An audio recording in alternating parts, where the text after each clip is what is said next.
with the book selection, there's esoteric knowledge to be learned from the order of these books, which right? we will not disclose. Yes, this is for the theorists out there, those game theory guys out there. This is for the true Patreon fans. Yes. They're cracking the code. Somebody's out there.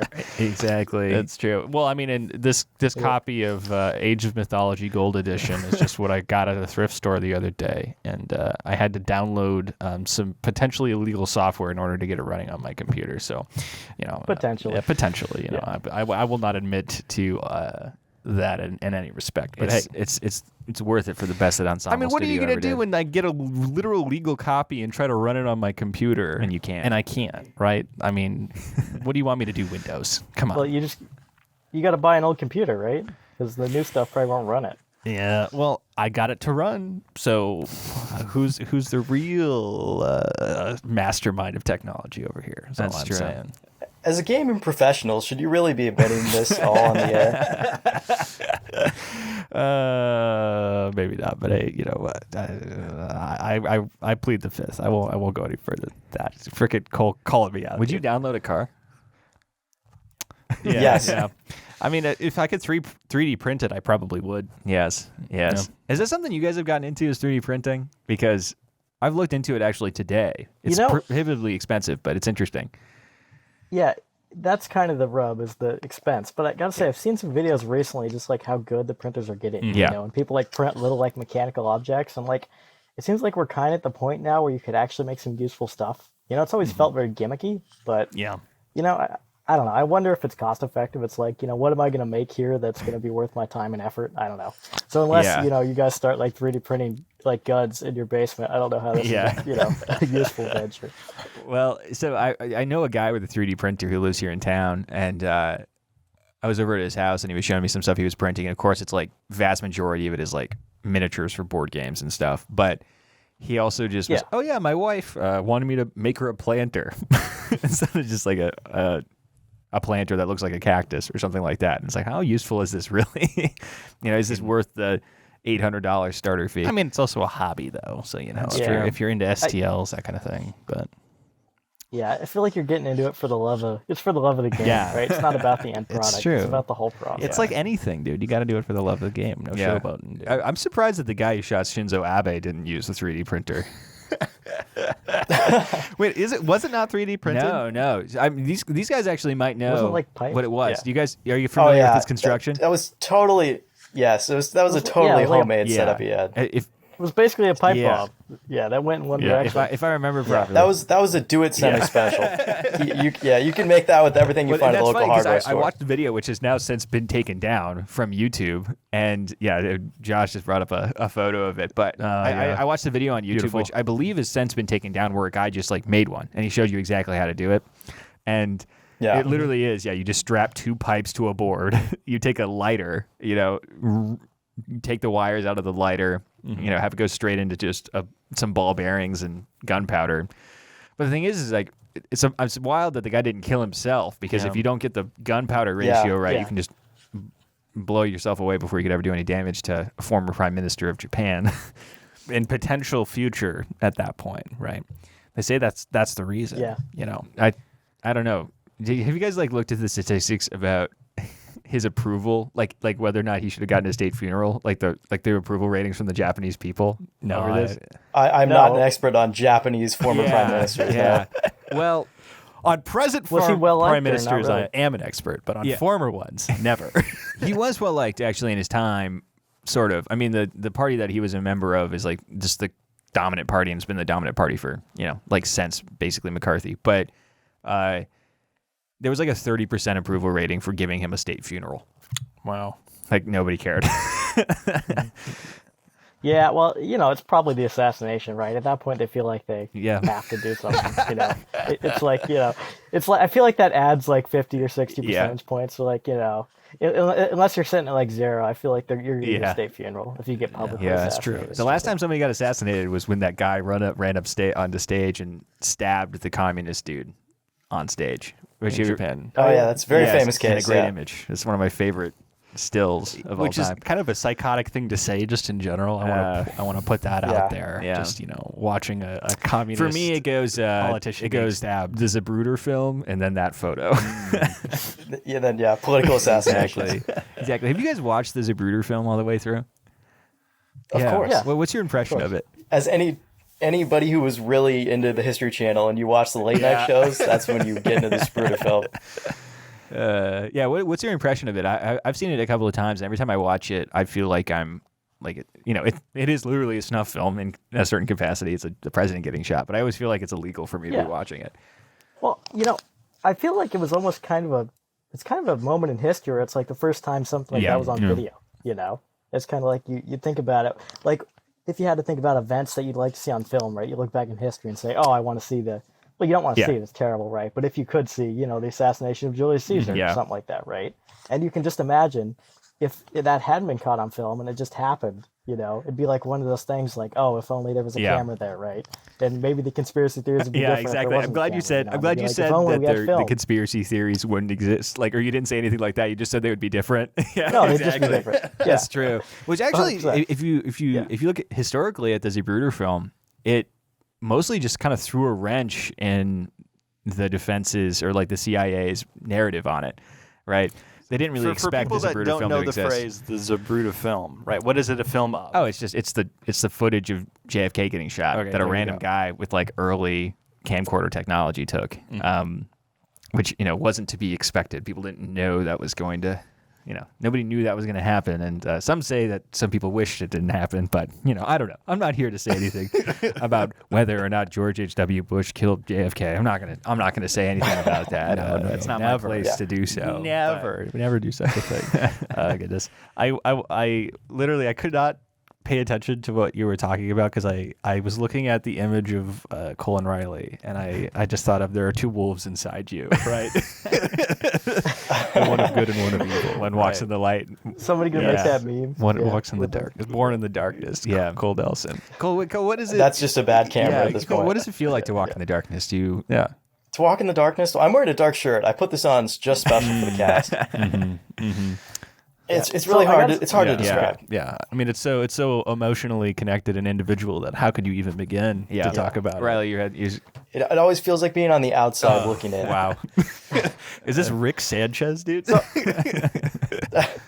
getting dark over here. So, guys, I have a little tangent, but I heard on one of your recent podcast episodes you discussed who is the evil twin between the two of you, and I gotta say, I fundamentally disagree because I think you guys both settle on Shad, and I feel like Shad is like that's the answer. If somebody knew you guys, kind of on a light level, maybe they've known you a couple of years, but once they've known you, I think like Cole and I have, and they know kind of more of the deep dark secrets going on there. I feel like it swings back around. Okay, I like this. I like where this is going. You gotta clarify this further. I think it swings back to Dylan. Yeah, I think it.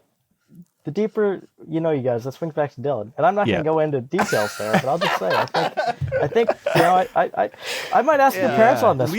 Leave it to the details are for the Patreon cast. Yeah, details are for the supporters. It's actually going to go down to just really specific grievances that Riley has about you, personally. Yeah. After we play our 8th game, he's going to bring out a notebook from middle school. I mean, the only thing I could say is maybe you could read it as like the devil wears a suit and tie kind of mentality, where like I'm honest with my disposition. Yes, and you're hiding behind a veneer. Yes, exactly. Maybe that's what it is. But you're basically the plot of American Beauty starring Kevin Spacey. I'm basically Kevin Spacey. Wait, no, scratch that. Cut that. Cut that quick. That'll be the tagline. Kevin Spacey. Goodness gracious. Guys, this is a podcast. It is. Yeah, and what we do is we bring people on. Today we've brought on Cole and Riley Nelson, fellow twins. And that's it. That's why we brought him on. That's any twin that reaches out. Some of our good friends from long ago as well. That too. Somehow made it all the way out to Michigan for my wedding, like a couple of champs. Yes. Somehow. In January. In January of all times, which, guys, we're coming up on a year, Michigan and I'm already January. super depressed. After daylight savings time, it's like, it gets dark at 4. Dude, the way you phrased that, though, implied that that's a year of my wedding. I thought he was talking about the I'm just marriage. He's depressed. like, oh. That's not what I'm saying. After this year of marriage. That's not what I'm saying. I'm just saying that we're officially entering the dark times. Mm-hmm. the dark times, as it were. But yeah, so we have people on this show for a specific purpose, and that's to discuss a topic. Now, I don't know if you guys like talked beforehand so that you have the same thing they want to talk about, or you guys have two separate things that you want to talk about. But the floor is to you. What's your whale for this week? There was some brainstorming. Okay. Yeah, we had some brainstorming.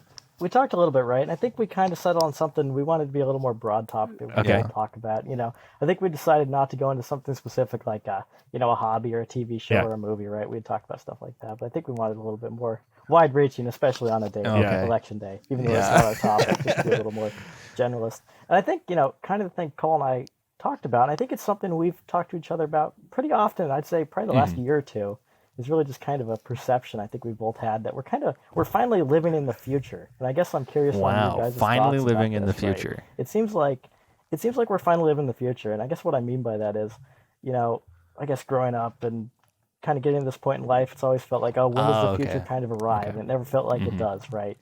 Things just go along and you never look up one day and realize things are really different.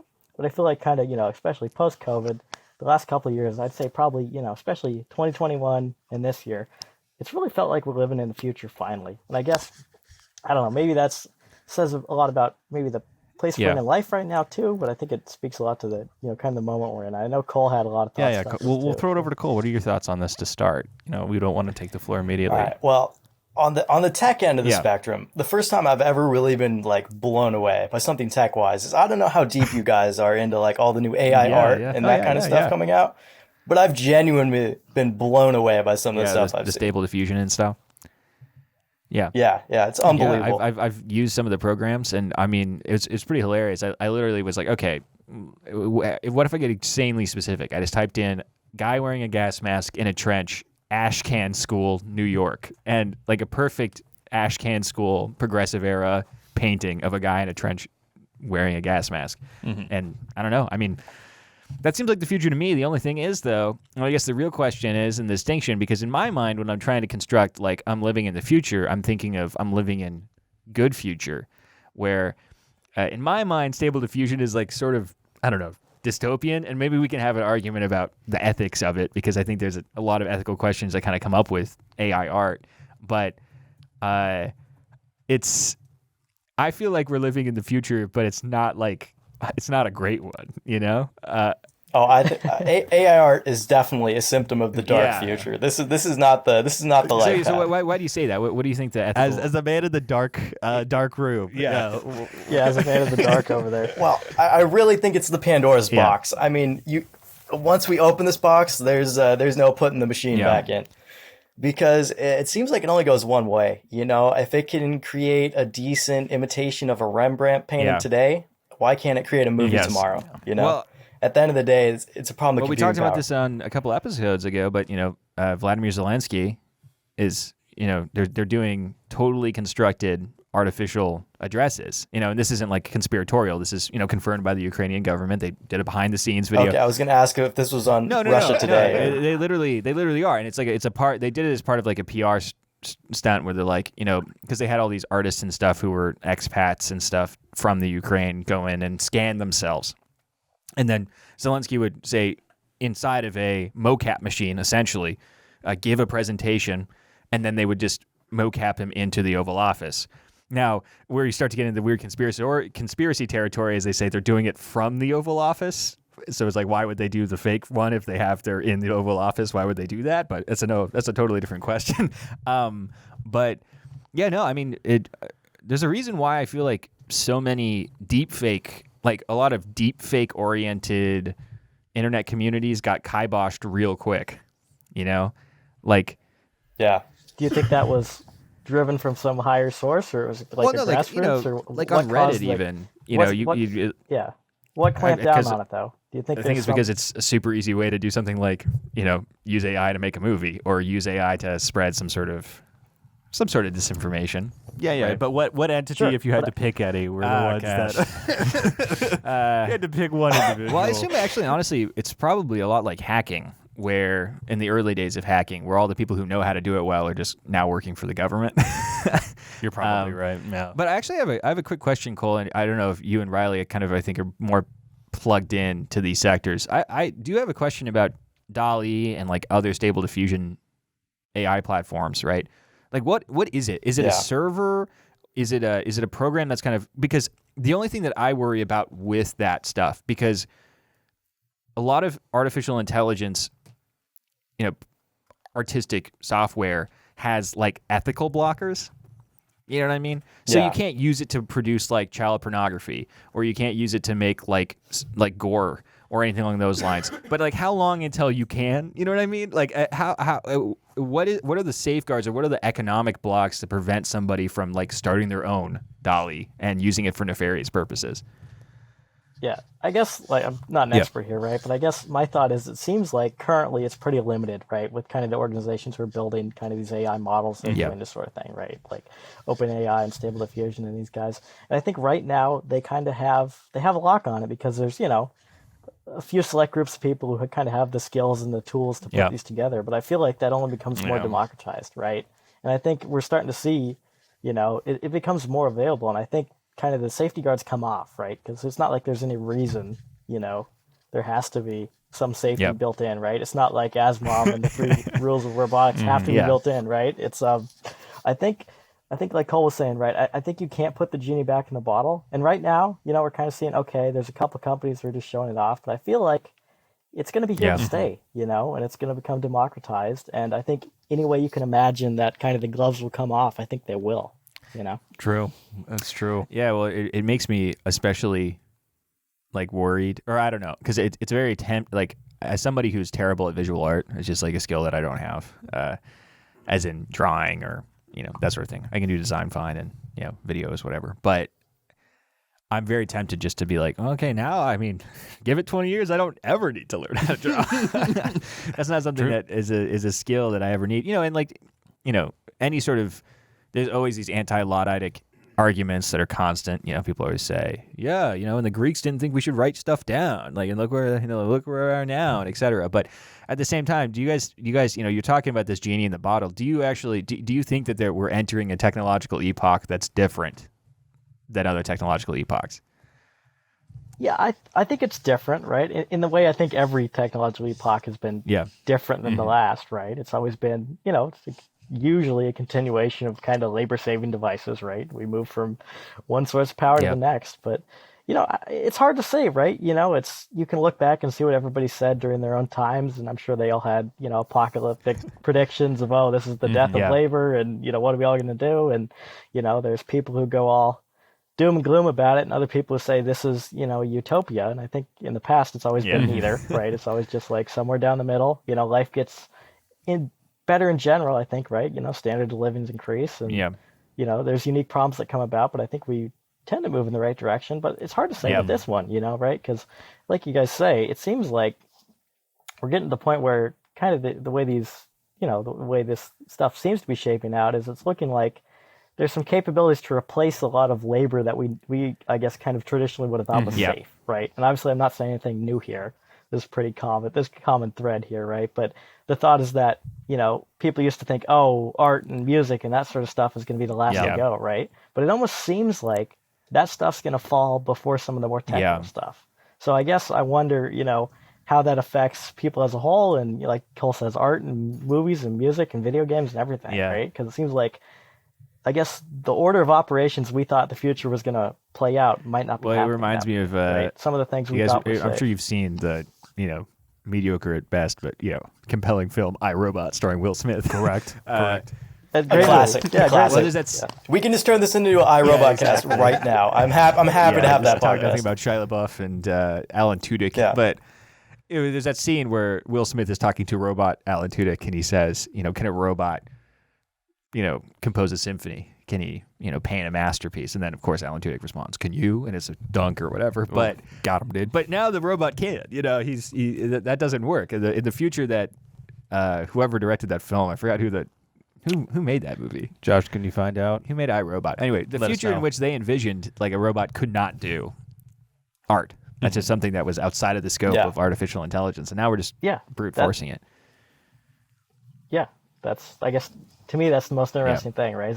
It's not that the fact this stuff is coming about. I think we always kind of thought it would. It's just the fact that it's coming kind of in the opposite order. Kind of the unique creative stuff is might be the easier stuff to tackle with AI.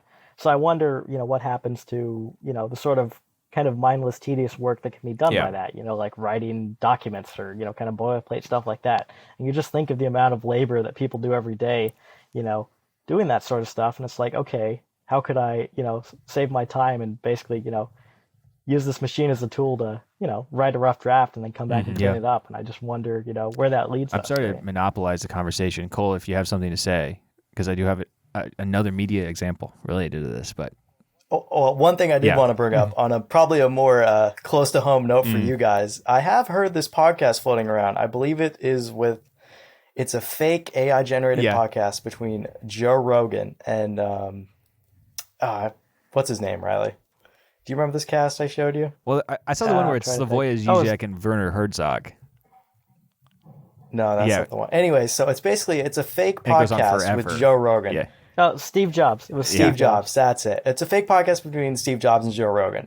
And if you were to perhaps, I don't know, if this just ended up in your podcast feed and you were had already had a couple glasses of whiskey and you're like a pretty, you listen to Joe Rogan quite a bit, you could have been mistaken that this was Joe Rogan talking. Just the amount of audio of him that exists out in the world and just sort of his circular way of talking about things. I could have been fooled. So I just want to mention real quick. I think this podcast was AI voices, right? So it was generated. It was also written by AI. And it's just an episode, it's just one episode.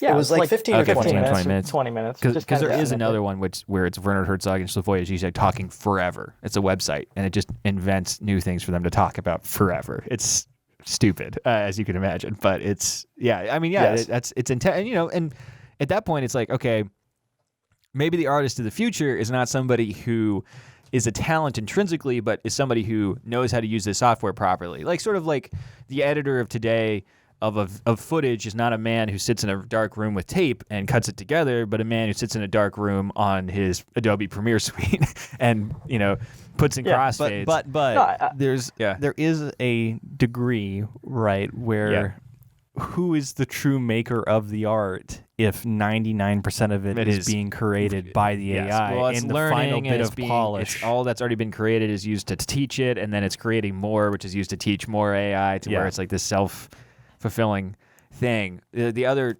media example I was going to bring up is something similar to this, where there's a short story collection that Bruce Sterling put together called Mirror Shades, which is like a really good cyberpunk short story collection. Came out in the 80s. It was kind of like right when the genre was kind of blowing up. And one of the stories in it, who's the author, I'm forgetting the name of, is about this guy who like invents drugs. It's sort of the whole point of it. But one of the jobs you can have is to be a video programmer, where like you sit in a room and you type words in and like use command structures to create videos, like music videos. And this guy gets famous for making music videos that he codes, right? And that doesn't sound too far off from what... I feel like that's what's happening, right? I feel like that's exactly it. And, I wonder, how much kind of labor and stuff that we care about does this replace, right? It's happened in the past with all technology, but it seems like this could take a big chunk of labor, And another thing I heard you guys say in the podcast, I think it was the same episode I referenced last time, but I think you said something along the lines, you were talking about kind of imposter syndrome and just employment. And I think Dylan, you had said that kind of broadly across all employment, the level of competency is pretty low, except for a select few fields, right? So I wonder, if you really believe that, then let's say we take this, significant amount of labor or whatever, kind of just human toil that gets done, where the competency is pretty low. How much of that can we replace, and what does that do? And that's the major piece of the conversation, because I think that can it be replaced? Probably yes. I don't think that's a hard question to answer. I think eventually, if you just look at technology from an exponential perspective, right, then yes, it can be. I think the question is, should it be, and the impacts of doing so. Right. That's kind of the funny thing, because I personally don't believe in like teleological history, like things aren't like going in a positive direction constantly or anything.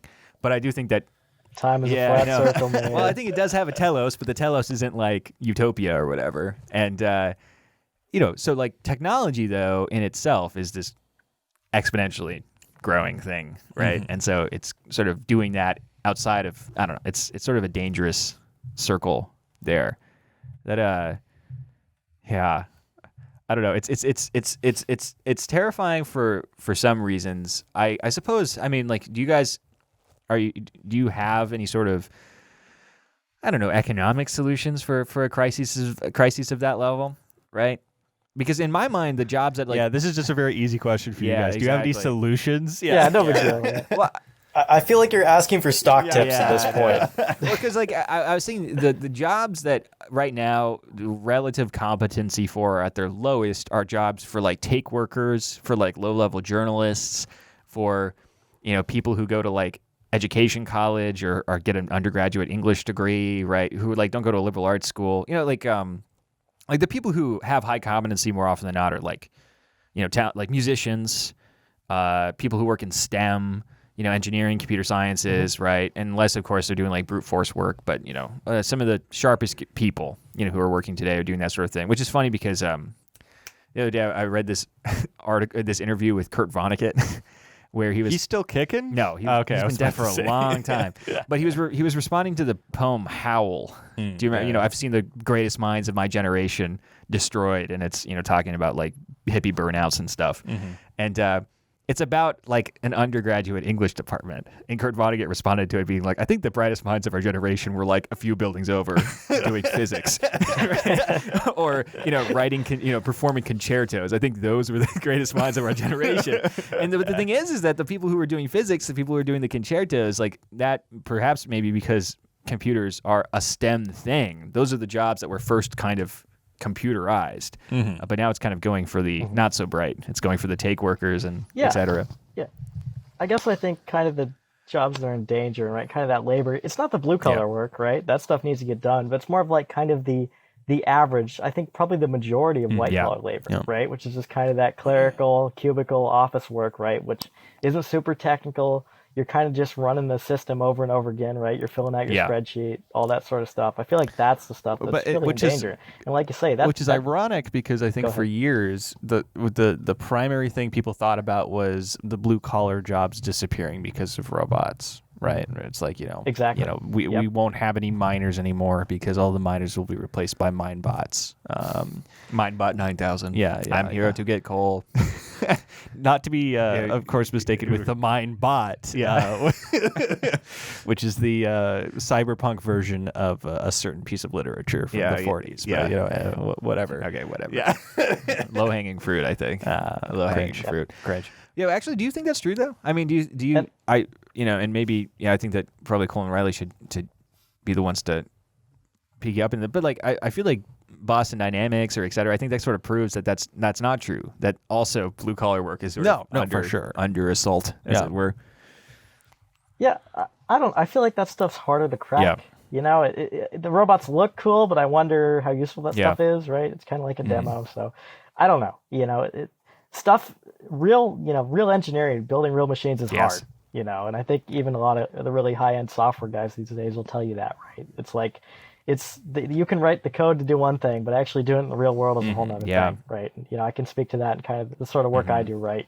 I work in aircraft manufacturing. The sort of stuff we do is, it's one thing to design the code and, set it up to work one way, but reality never plays the way you think because you have to worry about materials and external factors and whatnot. If you're talking about if you're not in the meat space, if you're in cyberland, there's a lot more freedom as far as your code doing what you want it to do. Yeah, and just to build off that, I think we've sort of seen, obviously in the last 15 or 20 years, we've seen it's been technology or software rather than hardware that's really advanced. Because on the hardware end of things, you look at sci-fi from the 1940s and 1950s, and clearly we haven't achieved anywhere like that hardware. But on the other end of the spectrum, I think we've blown them out of the water, what they thought, software-wise, in terms of soft technology, what they expected. And I think the perfect example of that is just a self-driving car, right? And that being a perpetual thing that will be, quote-unquote, perfected by next year, right? It's just the anticipation is TM. Dude, it's trademark for the last 7 years. Being, my freshman year of high school and doing competitive speech and debate, doing extemporaneous speaking, and getting topics like, like in the next 5 years when we have all our public transportation is, Yeah. Well, funnily enough, this is for Zach Strehle out there. Yeah. I believe it was 6 years ago, maybe 4. I made a bet with him. and I said in 10 years, I don't think that you'll be able to get in a car at your home, press a button, lay back, and let your car drive from one suburban home to another 10 miles away without touching the wheel. I don't think that's going to happen in 10 years. And he thought I was an idiot, and we bet $200 on this. So the clock's ticking, Dad. The clock's ticking. Actually, the clock is ticking, Elon. Yeah. Yeah. If you weren't, He's worried about Twitter. So busy with Twitter, then maybe you could help my dad. Hey, what's your guys' impression about that? About the Twitter buyout? I know it's not necessarily totally related to the topic, but I think it's similar. Well, I always think it's interesting when you have kind of a public company like that gets taken private, because it's almost like there's more potential. With a public company, you kind of know what you're going to get. It's run like every other public company. There's a feedback loop, right, with kind of the rest of the economy and the stock market and all that stuff. It's going to have a certain sort of manager. It's going to have a certain sort of ideals, right? It gets run a certain way. But I feel like a private company is just much higher variance, right? It could be extremely one way or extremely another. So that's my thought. And I think we know that Musk is kind of a loose cannon, right? So I just imagine it could either go really well or really poorly, but it's going to go one way or the other. I feel like it's not going to be the same. Yeah. I think it's very interesting to see sort of the inversion of Musk as a public personality compared to who he was, say, like 7 or 8 years ago. Like when we were having those conversations in high school around the lunch table about, Tesla and their self-driving cars. I mean, I'm not saying Musk was like, Tony Stark or anything. I mean, that guy was a folk he was hero. Certainly more he was for a long time. Yes, exactly. That is just starting to disappear. He was more of a folk hero than he is now. I think you've really seen in the last maybe 3 or 4 years a turn against like the billionaires in the public mind and the public discourse. And by the public discourse, I mean Reddit, which is where most of my public discourse comes from. Yeah, Twitter and Reddit, though, are fairly similar. Although I think that Twitter is a little less, it has a little more cynicism. Reddit has no cynicism in it. Well, outside of like when it comes to like the zeitgeist of Reddit, I think that particular aspects of it are full of cynicism, but the overall zeitgeist not so much. Yeah, actually, I saw this tweet which just boggled my mind. I had to stare at my computer for a good 5 minutes. It was this guy who writes like Star Wars novelizations or whatever, like just this like blue collar, absolute like low tier sci-fi guy, and he was like, man, Iron Man 2 was already kind of my least favorite Marvel movie. But now that Elon Musk is in it, it might have ruined it forever. It's almost as bad as Home Alone 2. And then I was sitting there, it's like, I can't, as a human being, I sat there for 5 minutes trying just desperately to put my brain, like, into that mind space. To be like, I care this much, not only about Marvel movies, but about Twitter and about the take cycle and about, whatever the saving democracy is and preventing Elon from buying it. Like, how do you care about all of those things so much simultaneously that, like, I can't watch Iron Man 2 because Elon's face might appear for, like, 30 seconds? It's wild to me.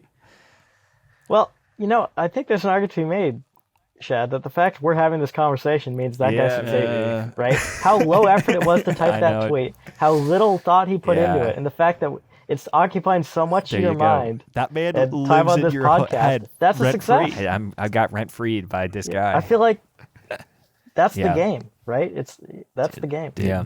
So if we've got Stable Diffusion now, which I'm so glad that like NFTs publicly have sort of fallen off, because I feel like that would have been a dangerous combo, because they kind of got popularized. Like, the NFT thing fell right off right when Stable Diffusion became popular, and it'd been around for a little longer. But Cole, you were saying something? I feel like the PR team really failed on the whole NFT train. I think they got hooked up to the wagon of sort of like a nouveau riche douchebag aesthetic right away, and it was a crash and burn. Well, that was from sort of like on. the Bored Ape aesthetic. Like, I remember reading articles in like Wired and stuff about the Bored Ape parties and stuff, where they would have punk music and scantily clad women and guys in yacht outfits. It's like, yeah, this is like the gaming industry in the 90s. Like, you're not going to gain any respect that way. No. Yeah, the crash is coming. And that turnaround, though, that was so fast. Yeah, and I would say the public almost immediately was against NFTs. Almost immediately. Like, it was not very long before that swung around. And it wasn't more than a couple months. It was a quick, and quick especially turn. for gamers. Because, gamers, they don't like to have things locked behind money. let alone a thing that somebody else can buy that they could never buy with money even. So, when people were talking about, oh yeah, the future of video games is cosmetics that are NFTs, people were pissed. Yeah. So but where do you sort of see the next step for the AI stuff? Because, at this point, an AI can write you a convincing 4chan green text. An AI can, That's not a high bar. I was about to say, they are better than, at that point, they have overcome humanity, right? They could be our overlords. They can write a Seinfeld script. They can put together convincing art that doesn't look silly, because there's DALL-E Mini where everything looks weird and uncanny valleyed, but if you have an actual subscription to a real DALL-E server or etc., or just use the free ones, or you can get absolutely realistic 3D renders, photorealistic photos. Photorealistic photos, of course they're photorealistic. But at that point, where is there left for it to go? Is it just accessibility, you think? It officially hits the mainstream when kids whose parents ignore them can make stable diffusion art on their iPads? Is that where the next step is? Well, I guess I'll just say briefly, I'll let Cole go. I have no idea, right? I just thought this was an interesting thing to talk about, and I was curious kind of what your guys' perception is on it, right? I'm not expecting you to be an expert here. That's the whole point of the show. I'm just thinking, where's your gut say the next step is on this? It's a big ask. I think whatever happens is going to be interesting, right? I feel like it's not going to be boring, and it's not going to be kind of a nothing burger, right? It feels like it's going to go somewhere. It could be good or bad, but I feel like there's no boring way it plays out. I don't know. I guess that's just the way I feel, right? Kind of from the potential, just as an interested kind of layman like I am, the potential you see of what people are doing with this stuff, it seems like it's going to change things. You know what I mean? It's going to change everything. Now, is that for better or for worse, or is it just kind of a banal change? Yeah. I don't know, but I feel like there's going to be a change. Cole, what do you think? Well, just to take the dark timeline perspective on this, which I think we've already all established is the one we're living in. I think there's only a one end to this train, and that final stop is the TikTokification of everything. 100%. It's just going to be just a fire hose of, just acceptable but low quality content that means nothing, produced by AI that is perfectly calibrated. Well, my wife, I try to tell her, please don't, at least when I'm in the room, but she watches Instagram Reels, which are basically just TikTok. That's through the meta, right? Yeah. She watches Instagram Reels, and that freaking AI voice that they use for every TikTok, I don't. I know what you're talking about. It's perfect. It's perfect in its banality. It's perfect in its digestibility, but it's terrifying. It's I feel like it's the soundtrack. Evil, yeah, exactly. Right Thank you, Hannah Arendt, right? But it's you feel like you're. It's like it's killing you. It's sapping something from you as you listen to it. It's wild. So how would you? So you're saying the TikTokification of everything. So how do you think this kind of relates to? Do you think that at a certain point, which TikToks are only a little over 10 seconds long at the longest. Do you think it'd be fairly easy for us to develop just fully developed TikTok algorithms at this point? Well, I just mean that in sort of the way it's going to turn into clickbait. You know what I mean? It's just going to be, because the fact that it's so low effort to produce content with this AI, really what that means is, much like a TikTok, is just that the signal velocity can be so much faster. And by that, I mean the consumer can make so many more, different decisions that you can calibrate the perfect content to them. So whatever that means, it can invade Reddit, it can invade YouTube, it can invade whatever future, platforms we're going to be on. But at the end of the day, I think we're going to see more and more. It's going to be the software that's making these decisions. Yeah, and I guess, Cole, I think you should mention, right, something you've talked about. I think it's kind of a unique take and opinion. I haven't really heard it in a lot of places, right? And I'm sure it's out there and kind of the zeitgeist of people talking about this. But Cole kind of has this conception. I tend to agree with him that kind of we're going to kind of be, when all this AI stuff kind of takes over, and just when our future comes at us faster and faster, Cole kind of has the thought, and I tend to agree with it, that it's going to kind of crystallize a lot of kind of the current cultural moment we're in, and maybe especially the last, let's say, 30 years, and just kind of where culture is, right? And I guess what I mean by that is, does 80s culture live on forever because it was in the zeitgeist when the machines started taking off? and they start building off each other, and they're kind of built off the internet as it is that's kind of today, funny right? because that sort of proves that proves cyberpunk right in a weird way because there's all these weird 80s cultural artifacts that exist in cyberpunk futures, and I guess that's just going to be what we live in. I wonder, does that kind of lead to the death of kind of unique culture 100%. when everything's coming so fast and it's basically just a giant generative algorithm that just riffs off of things from the past? The thing about it is it's self-perpetuating, right? Because if you the current generation, say, right, the kids, yes, has an impact or feel something when it consume content that is related to, say, this particular cultural time and place. Yeah. That is what's going to go into the algorithm, and that's what's going to be fed to everybody else, including the upcoming generations, right? And maybe they're more cynical, maybe they're more post-ironic than even the Gen Zers or whatever, and they reject it. But if that is not the case, and the algorithm is shifted in such a way, I don't know how you get more cynical than Gen Z. I don't know how you do it, but maybe they do. It self-perpetuates itself because it enters into the algorithm and it continues to spit that out, which just, if it shapes your tastes as much as you shape the algorithm, then, you're both moving in the same direction, and that might just stay. Well, so here's the thing, though, is that what you... Well, go ahead, Riley. I was just going to say, that's kind of what I'm thinking. I think that's what Cole thinks too, right? Is the fact that we're kind of locked in this moment, and you just get in this self-perpetuating cycle, and it's like, this is where it started. So kind of the initial conditions that are set up right now in kind of our cultural moment just perpetuate, unnaturally, right?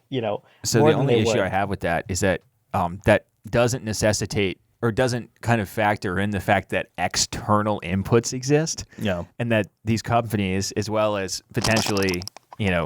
governmental actors have access to these algorithms, and can make inputs into them. So, we might be perpetually in the same media culture, but it's not feeding into itself entirely. There's stuff that's being fed into it, right? And when we had Teddy on the show and in the Patreon, which I actually think was a really enlightening conversation. So, folks, if you're on the Patreon, you haven't listened to it, you should.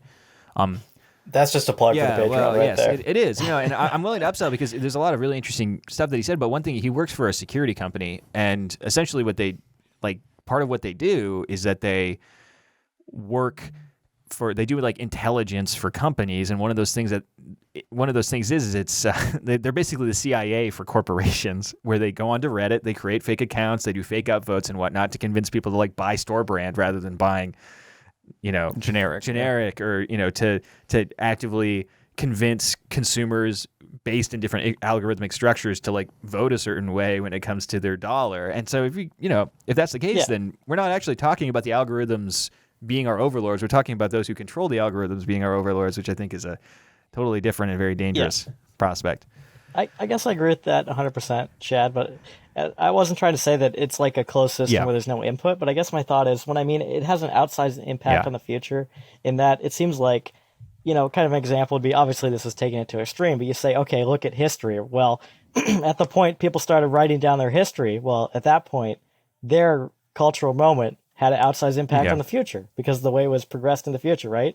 1,000 years before somebody wrote down a tablet in Mesopotamia that we have today has infinitely less impact than that moment did, true. Right? And same thing with the printing press and everything like that. It just creates an outsized impact, right? And it's like, so and is that impact exponentially, strong, right? That I think is the question. Exactly. Right? Exactly. That's the question. Because it seems like it only moves in one direction. So at what point does the outsized impact of today get so big that it just washes out, right? So it's almost like the future just seems more of a whitewashed, continuation. So I don't know. Cole, is that kind of along your lines of thinking, I guess? Yeah, I'd say another way to think about it is when you think of the 1950s, today in modern America, you have an aesthetic. You see something. Yeah. You're seeing, a still from a Hollywood movie. You're seeing a Rockwell painting. You're seeing, I don't know, the Red Scare. But we have a distinctive idea of what it means when you say 1950s. Obviously, this is a little bit focused on, American culture and American movies, but it still stands. My point is there's a defined culture that we know of that era. My sort of general thesis going forward is I would be willing to bet a lot of money that we are not going to have as much of a defined culture looking back on the 2020s in, let's say, 2070 as we do in 2020 looking back in 1950. Yeah. And I think a big part of the lack of a distinctive culture is the velocity of media in our current age. I think that's accurate. I often think about like when it comes to the philosophy of history as a discipline, like people like John Lukács or who often talk about how if you're trying to discern the motives and personality of a human being who's sitting right across from you right now, right? Like me and you, we're having this conversation. We're not actually in person, but say we're trying to discern. I'm trying to understand Cole. Now, I've known Cole for years, and I'm giving Cole the benefit of the doubt. I'm trying my best to understand him. I wouldn't do that. Don't give him the benefit of the doubt. I can only learn Look so at him. much. He's the evil twin. I know, right? He is. From evil twin to evil twin. But I can only discern so much about you. The crazy thing is that the further back that we go, the more and more nebulous that becomes, and yet the more confident the average person on the street is about the nature of a time or the nature of a historical epoch, right?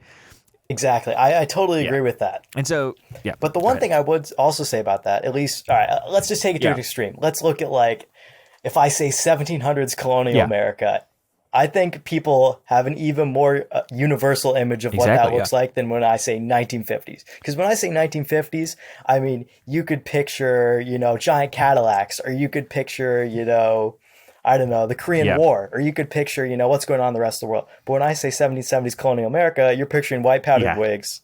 And you're picturing, like, I don't know, wait tall ships, maybe. Wait a second, though. Okay. Yeah. So I have one thing that I think is kind of a wrench in this, which is, you look at particular periods of history where hundreds of years went by with a unified culture, right? With not much difference, right? And what changes that, right, is increase in communication, right? Proliferation of ideas, more time for leisure, X, Y, Z. There's thousands and thousands of factors. Here's the thing is that that's not true. What you're describing isn't true. Maybe it's unified culture and your current cultural views, and the changes in culture are certainly exponential.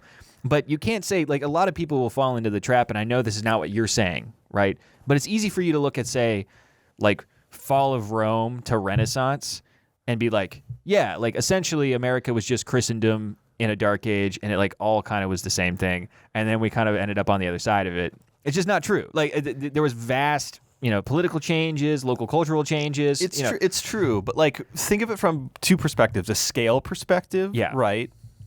And then also the perspective of... Yeah, well, things are certainly changing faster now. Yes, and that's what I'm saying. I think it's because of how fast things turn around and things move and are so nebulous at times. Yeah. Right?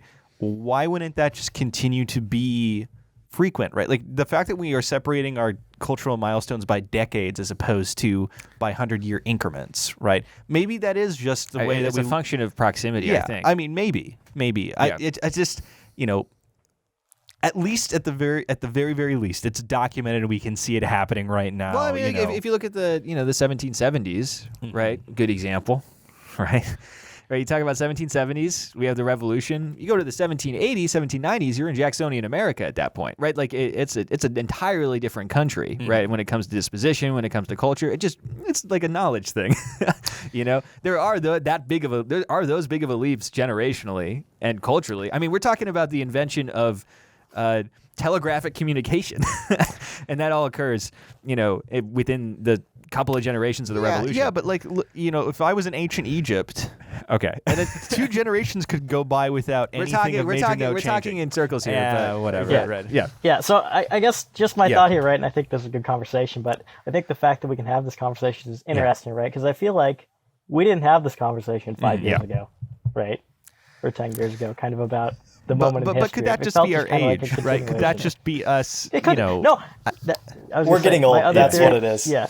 My other theory here is that maybe I'm just seeing this and we are, because kind of where we're at in our lives, right? Just, kind of late 20s, we're kind of at that point where we start thinking about this sort of stuff. So that could be true too. So I'm totally willing to, And speaking of our point in our lives, right, we're in our mid-20s, we're working for a living, unfortunately. That's just life, And sometimes until the AI take over. Yeah, and sometimes in order to do something when we like elect this, Andrew Yang and the $2,000 UBI.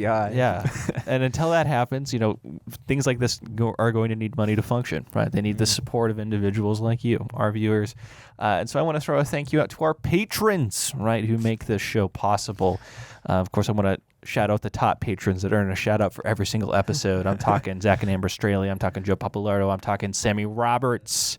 Thank you so much. You guys help make this show possible and allow us to have things like these remote episodes, right? Which have been nice to have. We get to reconnect with people like Cole and Riley. It's great. It's a good situation.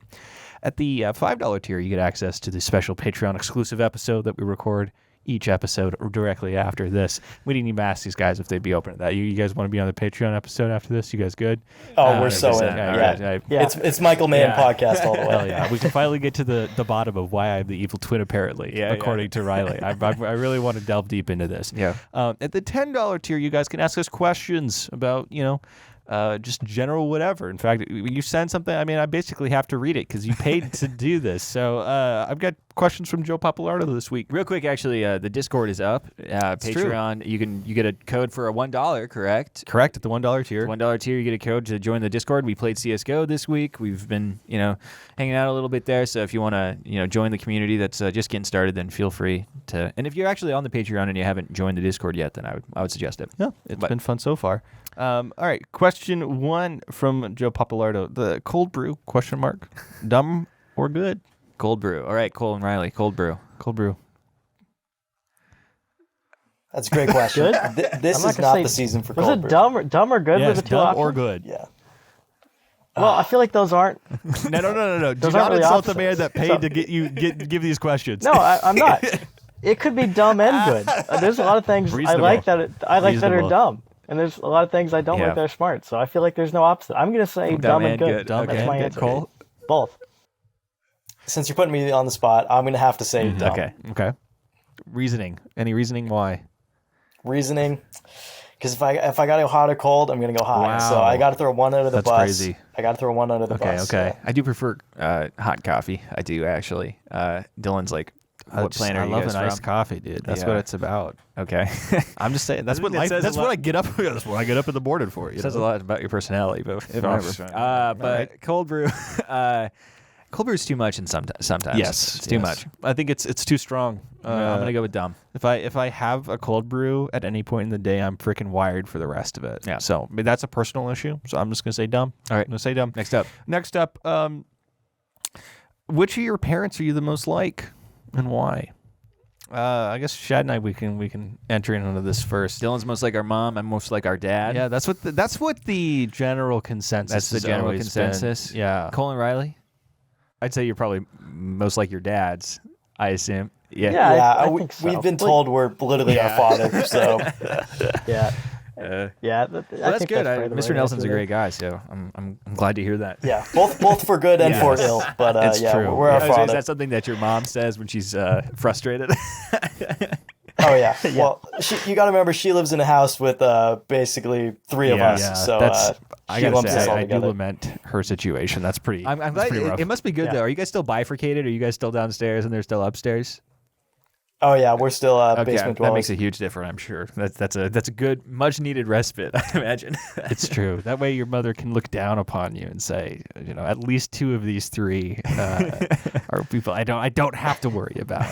Right? They're doing their own little thing down there. Yeah. Right. Oh goodness. Yeah. How's the flag collection coming, Cole? Honestly, it hasn't expanded that much, and I have a story about that I could say for the Patreon. Okay, I'm excited. Interesting. I think you guys have heard it, but I sort of I lost my white whale, and it broke me as a collector. That's always a tragedy. Real fast. The one that got away. Move on. I do want to touch on one thing that Cole and Riley brought up at the start of this episode in regards to their monomaniacal obsession. Okay. Which is when you were saying you feel like we are living in the future. You had 2 perspectives on it. You had a future perspective from a technological perspective, and then you also had it from a just your point in your life. You feel like you're now entered into what was the nebulous future, and you're sort of there. Could you talk a little bit more about that? Because my initial reaction, right, is I've always been like a future-minded guy, not really good about living in the present, and I still haven't fully felt that because I always feel like, okay, well, there's the time between change has increased a lot, right? I've had to realize that instead of my milestones being semesters or years, it's now like, oh, and then maybe in 5 years this will happen, right? Which is kind of a weird things shift. change when you have a mortgage. Yes, exactly. So, I mean, what's your perspective on that? Because that seems interesting to me. Cole, I think I'll let you take this one. I honestly, I don't know what to say to that. That's what do you think, Riley? Got him, dude. I'm throwing it back. So, Got him. I guess, right, because we're kind of talking about just the breakup of culture and how all that's changing. I think that could be a reflection of the point in our lives where, we're not all together at the same school doing the same things. We're not at college with our friends. It's like, we've broken off. We're doing our own things. And that's why it seems so shattered, right? It's just me reflecting maybe a bit of my experience on the world. So it's hard to say how much is one or the other, right? So I recognize there's kind of a feedback loop there. So I guess it's hard to say. Well, so do you feel as though you're just sort of in an eternal present then? Like, I mean, that's a very, what's the word I'm looking for? That's a very loaded way to phrase that. That's almost very philosophical. Exactly. It's very Nietzschean in a way. So, yes. But, like, do you have that sort of focus on, a potential, or is it sort of accepting where you're at and just trying to resonate with it for now, even though, maybe there's stuff to come in the future, but is that your primary focus? Yeah, I think that's right. It seems like, it kind of feels like things are shifting pretty fast in meaningful ways, right? So it feels like it's a lot of effort to keep up with, maybe more than it was in the past. And so I think that's kind of the perception really, is the fact that it seems like there's a lot of interesting things going on that aren't kind of like spoon-fed to you, or at least to me, I guess. And you kind of find it, but then there's stuff that's happening in the world that I find out about. And I'm like, oh wow, this is crazy, and it's like I didn't know about this. I guess maybe my perception was in the past it was a little easier. I don't know, it felt like everything was more focused. Yeah, it was kind of like a more central narrative, and that made sense. I and think that you're right in saying that this is a lot to do with age and where we are in our life, because when we're young, I think it's just easier to accept that things are just sort of the way that they are. Yeah. And whatever new thing comes down the pipeline, it's like, yes, of course, this is a logical extension of the last 2 years of my life. Because I've only had 2 years of life. But now, something like, first off, you're seeing things a little bit farther ahead, like you're seeing a little bit more in the future. And not like in the extreme, just like, you see 5 years down the line and those are being actualized. It's a lot harder, I think, to process than it used to be. This is why I think that any adult who advocates for like a 16-year-old like voting age is lying. Like they're running a con. Yeah. Like they're pretending something. Yeah. Right. Because I think they don't remember what they were like when they were 16. Might, but, anybody who says people who advocate for that, it's political expediency, right? It's to try and garner favor with a potential like voting bloc. But like I would rather die than let 16-year-old me make any decision in my life ever, especially related to especially tax policy. Like, what did that kid know about that stuff, right? It's wild to me, and like, that might be a reductive answer, because you could say the same thing like, oh, why do I let somebody make a decision for me as a landowner who doesn't own land, or et cetera? Then you start to get to some wild stuff. But no, I legitimately think I'm just looking back at myself. I'm looking back at myself 2 years. I'm looking back at myself 3 years, 4 years, 5 years. Yeah, but I think that's the argument you could put forward. You could just say like, well, okay, what about your when you were 18? What about when you were 20? What about when you were 21? Right? Would you trust that guy to make decisions right now? Well, I definitely would trust him a hell of a lot more than when I was 16. It's true. Yeah, but you could say the same thing about when you're 40 and looking back at your 25-year-old self and being like, that's true in some capacity. I think that guy was an idiot. All of that. Yeah, but like I think that I don't know. I think it's measurable. I think it's pretty obvious. True. It's pretty quantifiable. 16-year-olds aren't especially smart. They can be very bright. Yeah, I see. Those are the stories we'll say for the Patreon too. Shad's 16-year-old adventures. Exactly. Oh my gosh, yeah. I don't think I'd even like look at my 16-year-old self. That was some rough times. That's why I'm the evil twin, I think, is just entirely that the summer I was 16, I think, is literally why I'm the evil twin. So that's the argument that I put forward, honestly. I disagree. We'll see how it goes. Yeah. Goodness. Okay, cool. Well, so we'll guess to put a cap on this, we've gotten definitely Cole's understanding of, whether or not we have a positive or a negative future ahead of us. I think that Riley, I'm going to predict this. Riley will be non-committal in his answer. Yes, he will say that it's going to be interesting. Yeah. Riley, will the future be nefarious? Future's going to be great. I'm an eternal a tech optimist. optimist. Mm-hmm. So for what reason? Not a tech optimist. I said eternal optimist. So maybe it'll result in an apocalypse where all the tech gets destroyed, and that's our wonderful future. I don't know. The Kaczynski I'm option. optimistic that one way or another it'll work out. Yeah. Yeah. So are you saying that because you have an intrinsic belief in just humanity or in history, or just that things are just kind of moving in a positive direction? Yeah, I think so. Okay. I think it's kind of it's a bit of a Pascal's wager, right? It's either you can look at things one way or another. It's not going to change what actually happens, but why not be optimistic? Your life's better in the moment and better in the future. So I don't know. Yeah. Maybe I'm deluding myself, but I don't think I am. I think things kind of. You're looking at history books, and it's it's wild. The good guys always seem to have won. This is insane. I think it's going to happen. That's why I'm worried about the robots writing the books. Shoot. Because they're going to be the good guys. That's true. They're going to be the good guys. They're going to be the good guys. I already just sort of living through things I would consider to be history. I'm already, it's hard for me to imagine taking anything a textbook would say face value. True. But it's true. Having lived through the pandemic, yes, that's going to be. It's going to be very curious to see kind of what the historical writ is going to be on all of that stuff. It's going to be. It's going to be very interesting. Mm-hmm. Did you guys see that article about pandemic amnesty? No. You see this? Yeah. That was on the Atlantic, this Atlantic piece. This. I read the Atlantic. Wow. Yeah. I do. Very interesting. They have some good stuff. Yeah. It's just I think the reaction. Yeah. They're headline writers. The article is probably more interesting than the article. Yeah. Yeah, it's primarily their headline writer. Whoever that is a real master of the craft. Not as good as the New York Post's headline writers. True, of course. There's a perv in Queens. Yes. And not to call it the Atlantic, but their headlines change because I'm actually a frequent reader of the Atlantic, and you'll open a story at 8:00 in the morning, and then when you open it and you see the same story at 1:00 in the afternoon.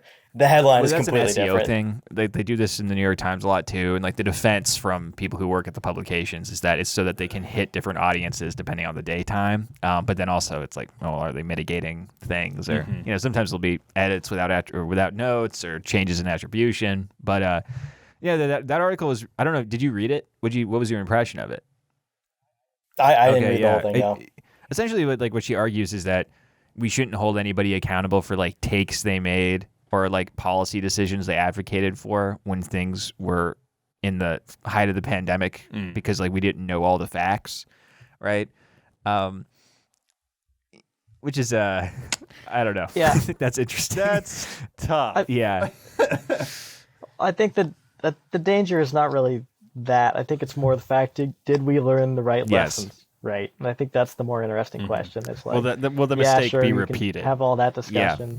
Will it be repeated in I think that's the right question. 100 years where we do this again? Who knows? Yeah. I think if the Spanish flu isn't any indication, I think we probably will have forgotten at that point any sort of lessons, especially if we're taking, our discussion of history and technology and the acceleration of history seriously, because, at that point, all entertainment will be a single frame. Everybody will be able to see 60 FPS. One frame at a time. One frame at a time. Everybody's going to look the same, but not in the way that people say where all the races are going to intermingle and everybody's going to be brown. No, we're all going to have plastic surgery and be Korean. And all of our entertainment. And Shad, that TikTok voice you hate is going to be channeled straight into your brain. Exactly. Well, it's how people who can't hear have those implants on their bones, in their ear, so that they can hear. It's just going to constantly be saying, "My face when," and I understood the assignment over and over and over and over again until we all fall into the sun or something. It's true. That'll be the soundtrack of the apocalypse. Will that voice screaming be the seventh horn at the breaking of the seventh seal? Yes. To announce Armageddon? I think so. I think that's what John of Patmos saw. My face when it's all falling apart. That's when the four horsemen arrive and we're all flayed. If only, dude. I welcome a good flang. I welcome a good flang at the end of things. Well, thank you so much, Colin Riley, for taking the time. This was a lot of fun. I'm excited for the Patreon. Yep. Yeah, this is a lot of fun. Is there anything I don't know if you guys don't really have like online presences or anything, but is there anything that you want to plug? It doesn't have to be something that you do or anything. It could be. Is there something you want people to watch or to participate in or anything? You have at least something of an audience right now to plug towards. Riley, do you have anything to plug? Oh, God, not really. I mean, no,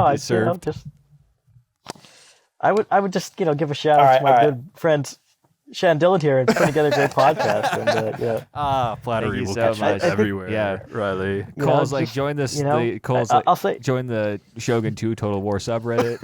And we're organizing. Oh my goodness! Right now. Oh man! I'll save that for the Patreon too.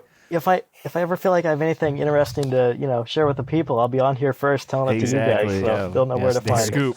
The scoop. We have Riley here. He's here to announce his next program. He's starting a men's cologne company. That's the next thing that Riley is up What to. I've always said about Riley, he smells nice. Scents by Riley's. That's what I've always said.